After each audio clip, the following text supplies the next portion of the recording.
Soyez les bienvenus à l'épisode L'illustration du pasteur Koumoui.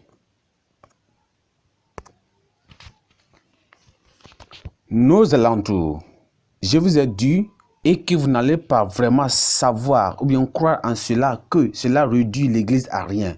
Parce que nous avons la doctrine, parce que nous avons prêché la sanctification et parce qu'on se tient sur la totalité de la parole de Dieu et cependant, on rend nos lieux, nos alentours, ça sent comme la toilette, ça sent comme les WC.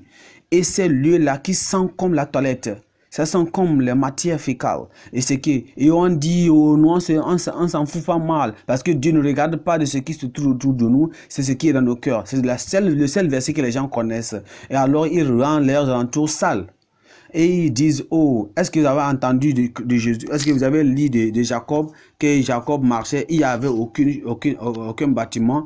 Il a seulement mis sa tête sur la construction. Et il a dit, voilà, ceci là, c'est la maison de Dieu. Et les gens se tiennent seulement sur ce verset. Ils se tiennent, ils ne font de n'importe quoi. Et ici, celui-là, il garde la maison de l'Éternel qui est sale, les choses ne sont pas en ordre. Il dit, oh, ça ne vaut pas la peine. Oh, Dieu est ici, il n'y a pas de problème. Et je ne savais pas que Dieu est ici.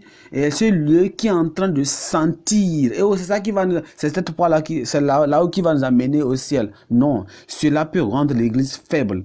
Et cela peut rendre une église tellement forte, faible. Regardez dans Genèse chapitre 28, le verset 16 et 17. Jacob s'éveilla de son sommeil. Et il dit, certainement l'Éternel est en ce lieu, et moi je ne le savais pas. Et il peur, et dit que ce lieu est redoutable. C'est ainsi la maison de Dieu, c'est ainsi la porte des cieux. Vous voyez, ce que nous devons savoir dans ce passage, c'est que premièrement, c'était seulement un lieu dédié à une seule personne. Ce n'était pas à 2 personnes, ce n'était pas pour 10 personnes, ce n'était pas pour 100 personnes. Ce n'était pas un lieu à inviter les infidèles. C'était un lieu pour une seule personne, Jacob. Il a eu seulement une expérience avec l'Éternel et aussi quitté ce lieu-là. Ce n'était pas un lieu permanent d'adoration. Il faut savoir cette différence. Il a resté avec lui. Ça peut être qu'une seule nuit, un seul jour. Alors, nous pas dans cette excuse de construire un lieu d'adoration pour Dieu. C'était seulement un lieu d'adoration pour lui seul. Et on ne peut pas étudier l'adoration, l'opportunité, ou bien on ne peut pas étudier l'exemple de Jacob. Il n'y avait pas d'invitation des autres personnes. Mais nous, on invite les autres personnes. Si nous, on invite les autres personnes, on doit rendre ce lieu-là bien clair, bien propre. Et il était pauvre, finalement. On doit savoir qu'il était pauvre. Il était pauvre. Il était aussi comment? Il était aussi étranger. Toi, tu es là-bas, c'est un lieu de demeure, c'est là où tu restes, c'est là où tu es né, c'est ta propre maison. Et là, il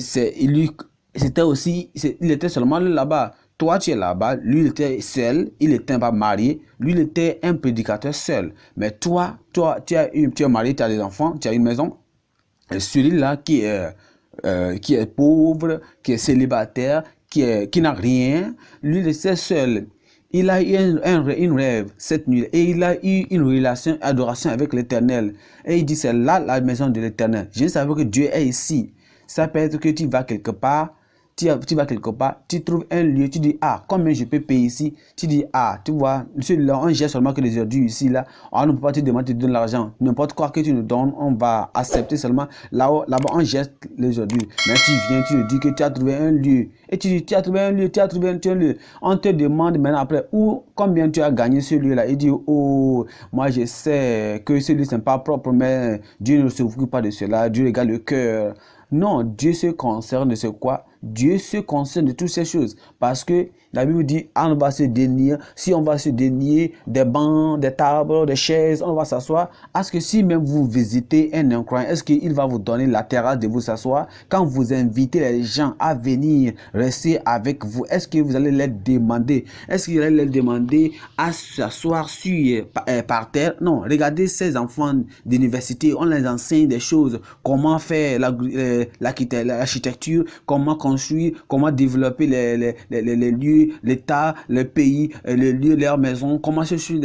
Et ces personnes qui ont écrit des choses, ils ont travaillé, ils ont aussi voyagé, ils ont vu des lieux grands. Est-ce que tu vas inviter ces personnes-là, le Dieu tout-puissant, celui qui est le Seigneur des Seigneurs, le Roi des Rois, vous voulez qu'il vienne et il va venir rester parmi nous, et il va venir rester dans un lieu qui est sale, qui sent comme la toilette.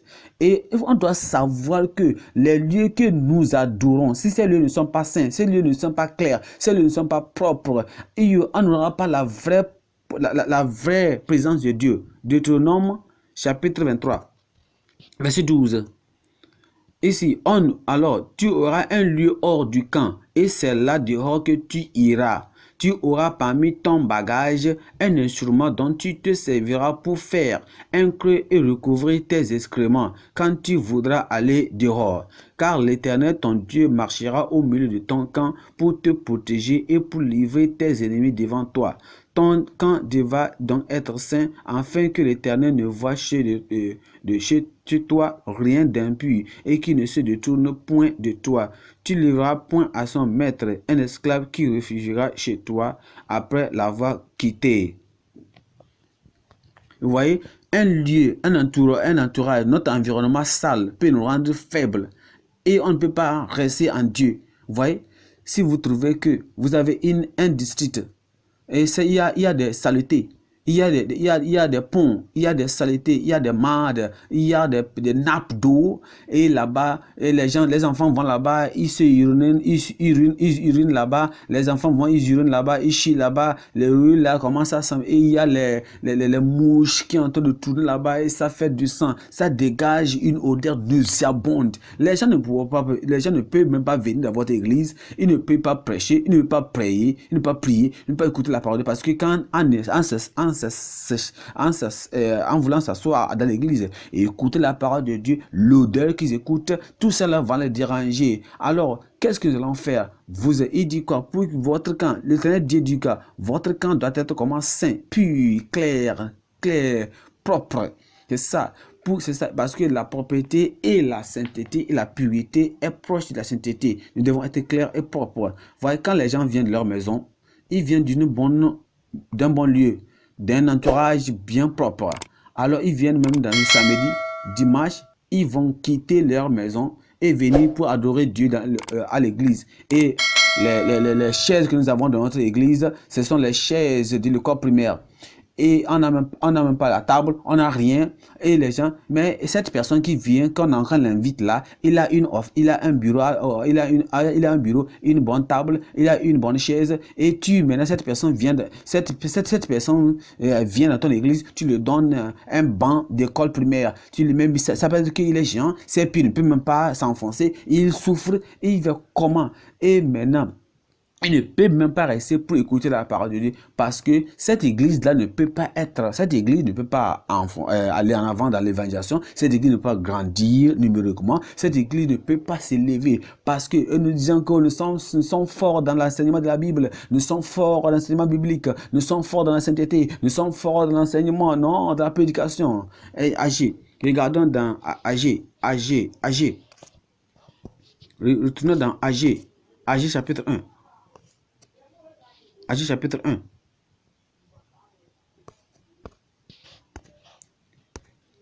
Agé chapitre 1.